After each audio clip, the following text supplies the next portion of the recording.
Have you ever watched a wrestling show and thought that something was missing? Like, you're having a phenomenal time, right? You're enjoying the matches, you're enveloped in the characters in the ring, and the feeling of the excitement in the crowd. But if you're anything like me, it always feels like something is supposed to be there with you, but it isn't. And you know exactly what it is. On December 20th, 1980, the NFL, in an attempt to make a completely worthless game somewhat unique, decided to run a bit of an experiment.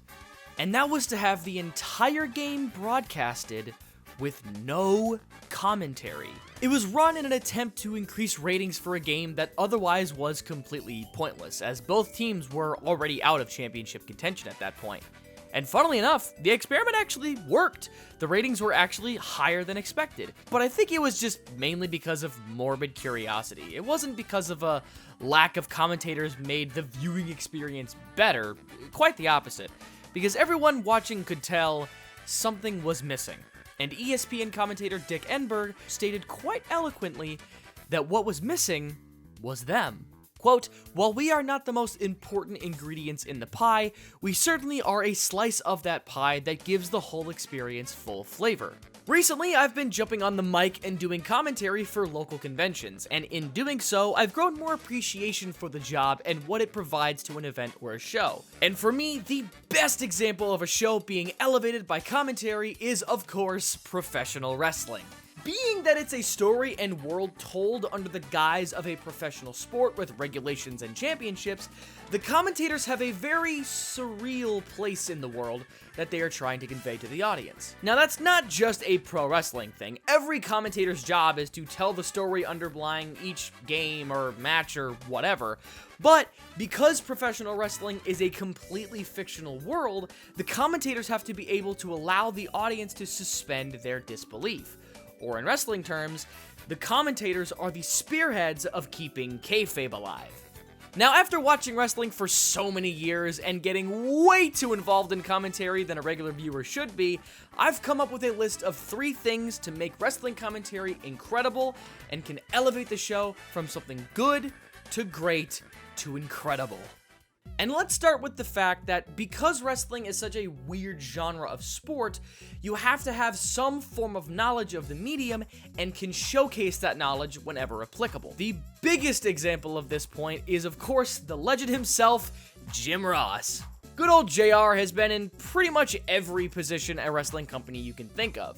From commentator to TV talent to even talent relations and booking. The man has been everywhere, and with his unique voice and inflections, as well as insane passion for the business, it is very easy to not only trust JR, but to respect and eventually love him. He is widely considered the best commentator in wrestling, and I doubt many people would even argue that statement.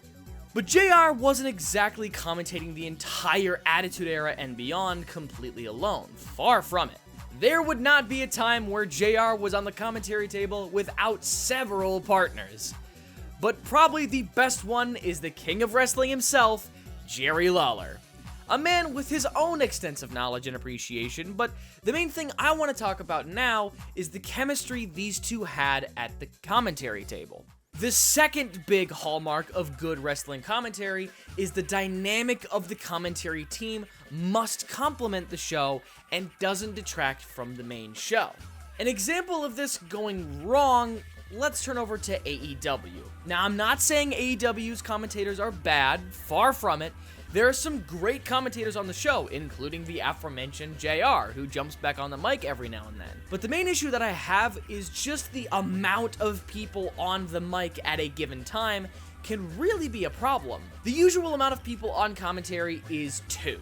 It's simple. It means there can be a dynamic between the 2 commentators, and most importantly, it doesn't get in the way of the show taking place. AEW instead has 3 people on commentary, and there were even times where there were 4 or even more commentators on one show. That is ridiculous. But even with 3 people, there are so many times when commentators would just speak over each other and break the flow. To join in.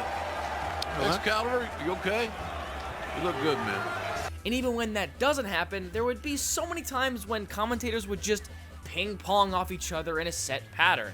Like, here's where Excalibur talks, then it's Taz's turn, followed by Tony Schiavone, then back to Excalibur, and the cycle repeats. A good commentary dynamic should feature all parties being equally involved in organic and interesting ways. But the final point that I want to mention, in order to be a great wrestling commentator, you need to absolutely love the business of professional wrestling.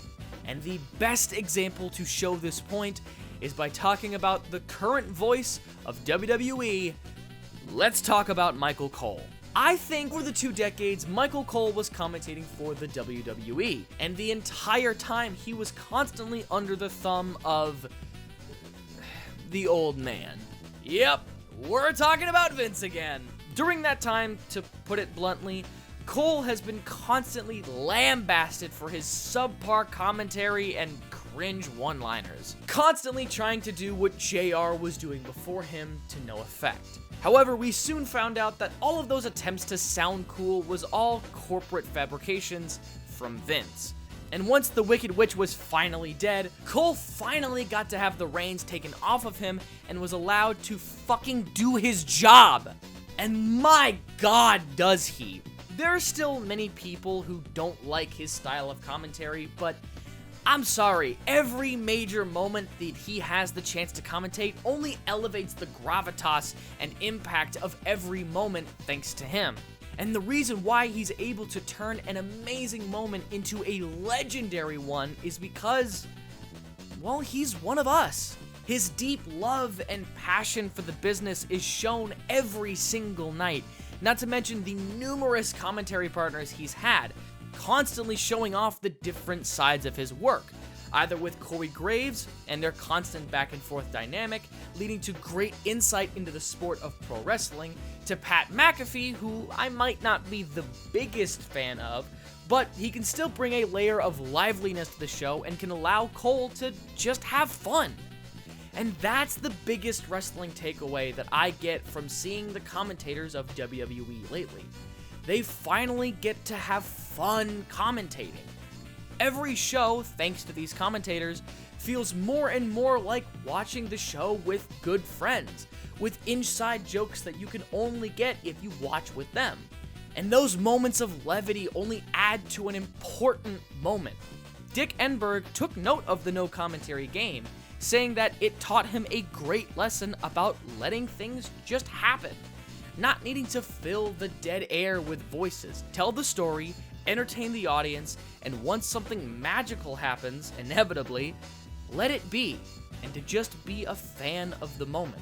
Wrestling commentators have taken that way of thinking and refined it to perfection. Once you're having a good time with these commentators, seeing them get swept up in things like surprise returns or culminations of major storylines, you feel that you've gone on a journey with them. And that is what can make wrestling unforgettable.